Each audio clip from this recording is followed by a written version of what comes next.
రాష్ట్రంలో పెట్టుబడులు పెట్టిన వారికి ప్రభుత్వం ఇవ్వాల్సిన రాయితీలను 50% లంచం అడిగేవారని మంత్రి నారా లోకేష్ ధ్వజమెత్తారు. ఇటీవల ఢిల్లీలో తనను కలిసిన ఒక పారిశ్రామికవేత్త ఈ విషయం చెప్పారని తెలిపారు. ఏపీలో ఇక అలాంటి పరిస్థితులు ఉండవని వారికి హామీ ఇస్తున్నామన్నారు. మల్లవల్లి పారిశ్రామిక వాడలో ఏర్పాటు చేసిన అశోక్ లేలాండ్ యూనిట్ ను ఈ నెల 19న ప్రారంభిస్తున్నట్లు తెలిపారు. పారిశ్రామికవేత్తలు నమ్మకం కలిగించి రాష్ట్రానికి తీసుకొస్తున్నాం. ప్రతిదీ మాకు చెప్పాలి, ప్రతి వాళ్ళు వచ్చి మమ్మల్ని కలవాలని పట్టుబట్టడం లేదు. అధికారులకు పూర్తి స్వేచ్ఛ ఇస్తున్నాం. రాష్ట్రానికి ప్రీమియర్ ఎనర్జీ ప్రాజెక్టు అలాగే వచ్చింది. ఏపీడీబీ సీఈఓ వారితో సంప్రదింపులన్నీ పూర్తి చేసి అంగీకారం తెలిపాకే మాకు చెప్పారు అని లోకేష్ వెల్లడించారు. ఆయన మాట్లాడారు. ఉపాధ్యాయుల సమస్యలను చాలా వరకు పరిష్కరించామని తెలిపారు. అంగన్వాడీల డిమాండ్ల గురించి ప్రస్తావించగా వాటిలో 4 ఇప్పటికే ప్రభుత్వం నెరవేర్చిందన్నారు. రాష్ట్ర ఆర్థిక పరిస్థితిని కూడా దృష్టిలో ఉంచుకుని మిగతా డిమాండ్లపై ప్రభుత్వం దృష్టి పెడుతుందన్నారు. విద్యా రంగంలో చాలా అనేక మార్పులు తీసుకురావాలి. వాస్తవంగా నేను కూడా కొంచెం ఈ విషయంలో మటు వెనుకబడినా నాకు ఎలాంటి సందేహం లేదు అధ్యక్ష. ఇది చాలా సీరియస్గా తీసుకోవాల్సిన అంశం. గౌరవ సభ్యులు తెలుసు అధ్యక్ష, ఒకటి 10th షెడ్యూల్లో ఈ సంస్థ ఉంది. 1769 నుంచి 1953 వరకు ఆంధ్ర రాష్ట్రానికి సంబంధించిన రికార్డ్స్ అని మనకు వస్తాం జరిగింది. 15 కేటగిరీ రికార్డులు ఉంటే దాంట్లో 7 కేటగిరీలు మనకి ఇస్తాం కూడా జరిగింది అధ్యక్ష. ఎక్కడైతే 2 కాపీలు ఉన్నాయో ఒక కాపీ మనకి ఇచ్చేశారు.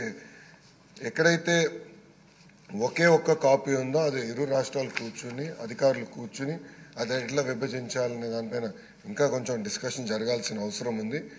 అది మనం తీసుకుని డిజిటల్ కాపీ వాళ్ళకి ఇస్తామా, లేదంటే వాళ్ళు తీసుకుని మనకి డిజిటల్ కాపీ ఇస్తారా, దానిపైన ఇంకా కొంచెం చాలా వర్క్ చేయాల్సిన అవసరం ఉంది అధ్యక్ష.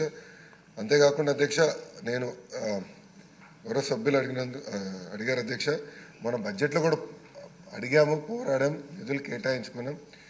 నేను అదే సెక్రటరీ గారు కూడా నేను చెప్పాను, ఇది చాలా సీరియస్గా తీసుకోవాల్సిన అవసరం ఉంది. అవసరమైతే సిఎస్ఆర్ నిధులు తీసుకొచ్చే బాధ్యత నేను తీసుకుంటాను. మళ్ళీ పూర్వ వైభవం మళ్ళీ తీసుకొద్దామని గౌరవ మన సెక్రటరీ గారు కూడా నేను తెలుపుతాం జరిగింది అధ్యక్ష. దీంట్లో అధ్యక్ష డిజిటైజేషన్ కూడా మనం పెద్ద ఎత్తున చేపట్టాల్సిన అవసరం ఉంది. ఇప్పుడు మనం చూస్తే అధ్యక్ష రెంటెడ్ ప్రిమిసెస్ అంటే ఒక టెంపరీ భవనాల్లో మనం ఏర్పాటు చేసుకుని 24,347 స్క్వేర్ ఫీట్ భవనంలో ఇది ఏర్పాటు చేస్తాం జరిగింది. అక్కడనే మొత్తం ఈ రికార్డ్స్ అన్ని కూడా మెయింటైన్ చేస్తాం జరుగుతుంది అధ్యక్ష. నేను మంత్రి అయిన తర్వాత గౌరవ ముఖ్యమంత్రి గారు నేను అడిగాను, మనకి సెంట్రల్ లైబ్రరీ లేదు, సో రాజధాని ప్రాంతంలో సెంట్రల్ లైబ్రరీ ఏర్పాటు చేయడానికి భూమి కేటాయించాలని గౌరవ ముఖ్యమంత్రి గారిని కోరాను. గౌరవ మంత్రి నారాయణ గారు కూడా ఇక్కడ ఉన్నారు కనుక ముఖ్యమంత్రి గారు ఒప్పుకున్నారు, నారాయణ సార్ కూడా ఒప్పుకున్నారు. దానికి అక్కడనే సెంట్రల్ లైబ్రరీలోనే ఆర్కేస్ కూడా సెపరేట్ ఫోకస్ పెడతాం జరుగుతుంది అధ్యక్ష. నేను మండలి బుద్ధప్రసాద్ గారిని పెద్దలు నేను కోరేది కూడా ఏంటంటే, మనం ఎట్లయితే స్పెషల్ నీడ్స్ చిల్డ్రన్కి ఒక కమిటీ వేసుకున్నాము, దీనిపైన ఒక కమిటీ వేసుకుందాం. నేను ఆర్కేఎస్ పైన పొద్దున క్వశ్చన్ ప్రిపేర్ అయ్యేటప్పుడు అడిగా, ఎక్కడ బాగా చేస్తున్నారు అంటే భారతదేశంలో ఎక్కడ బాగా చేస్తున్నారో తెలుసుకోవాల్సిన అవసరం ఉందంటే national archives sir best in the country అన్నారు. ఒకసారి కలిసికట్టుగా వెళ్ళి చూసి ఏం చేస్తే బాగుంటుంది, దాన్ని బట్టి మంచి